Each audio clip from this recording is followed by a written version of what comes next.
S L ಭೈರಪ್ಪನವರು Kannada ಸಾಹಿತ್ಯ ಲೋಕದ ಸಾರಸತ್ವ ಲೋಕದ ದಿಗ್ಗಜರು ಅಂದರೆ ತಪ್ಪಾಗೋದಿಲ್ಲ. ಸಾಹಿತ್ಯಕ್ಕಿಂತ ನನಗೆ ಹೇಗೆ ಅವರು ಗೊತ್ತಿದೆ ಅಂತಂದರೆ, ನಾನು ಚಿತ್ರರಂಗದಿಂದ ಬಂದಿರೋಳು ಆಗಿದ್ದರಿಂದ ನಾನು ಅವರ ಕಾದಂಬರಿ ಮತದಾನದಲ್ಲಿ ಪಾತ್ರ ಮಾಡಿದಾಗ ಮೊಟ್ಟ ಮೊದಲ ಬಾರಿಗೆ ಅವರನ್ನು ನಾನು ಭೇಟಿ ಮಾಡಿದ್ದು. ಇಬ್ಬರು ಒಂದೇ ವೇದಿಕೆಯನ್ನು ಹಂಚಿಕೊಂಡಿದ್ದು ಆ ಚಿತ್ರದ ಮುಹೂರ್ತದಲ್ಲಿ. ಅದಾದ ಮೇಲೆ ಆ ಚಿತ್ರ ಮುಗಿದ ಮೇಲೆ ಒಂದು ದೊಡ್ಡದಾಗಿ ಪ್ರೀ ರಿಲೀಸ್ ಇವೆಂಟ್ ಆಯಿತು. ಆವಾಗ ಎಲ್ಲರೂ ದೊಡ್ಡ ದೊಡ್ಡ ರಾಜಕೀಯ ಧುರೀಣರು ಎಲ್ಲರೂ ಬಂದಿದ್ದರು. ಆಗ ಎಸ್ ಎಲ್ ಭೈರಪ್ಪನವರು ಬಂದಿದ್ದರು. ನನಗೆ ಅಷ್ಟು ಪರಿಚಯ ಇಲ್ಲದೇ ಇರೋ ಕಾರಣ ನಾನೇನು ಅವರ ಹತ್ರ ಹೋಗಲಿಲ್ಲ, ದೂರನೇ ನಿಂತಿದ್ದೆ.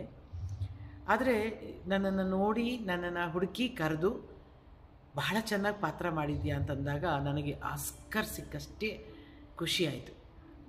ಅವರು ಈ ಚಿತ್ರ ಪ್ರಾರಂಭದಕ್ಕೆ ಮುಂಚೆ ಒಂದು ಪ್ರಶ್ನೆ ಕೇಳಿದರು, ಮತದಾನ ಕಾದಂಬರಿ ನೀನು ಓದಿದ್ಯಾ ಅಂತ. ಕಾನೂರು ಸುಬ್ಬಮ್ಮ ಹೆಗ್ಗಡತಿ ಚಿತ್ರ ಪಾತ್ರ ಮಾಡಿದ ಮೇಲೆ ಓದುವಂಥ ಅಭ್ಯಾಸವನ್ನು ಬೆಳೆಸ್ಕೊಂಡ ನಾನು ಮತದಾನ ಕಾದಂಬರಿಯನ್ನು ಖಂಡಿತವಾಗಲೂ ಓದಿದ್ದೆ. ಅದು ನನಗೆ ತುಂಬ ಸಂತೋಷ ಕೊಟ್ಟಂಥ ವಿಚಾರ. ಹಾಗೂ ಅವರ ಹಲವಾರು ಕಾದಂಬರಿಗಳನ್ನು ಓದಿದ್ದೇನೆ.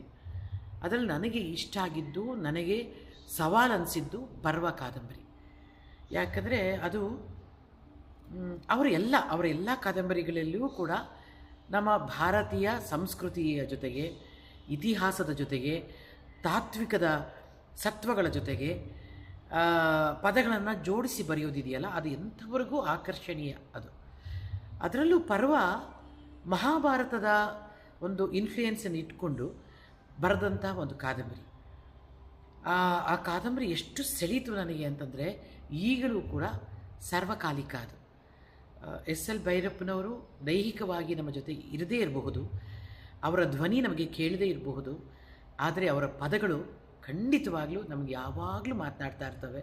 ಅವರ ಆತ್ಮಕ್ಕೆ ಶಾಂತಿ ಸಿಗಲಿ, ಅವರ ಮನೆಗೆ, ಅವರ ಅಭಿಮಾನಿಗಳಿಗೆ ಅವರಿಲ್ಲದ ದುಃಖವನ್ನು ಭರಿಸುವ ಶಕ್ತಿ ಆ ಭಗವಂತ ಕರುಣಿಸಲಿ ಅಂತ ಬೇಡ್ಕೊಳ್ತೀನಿ.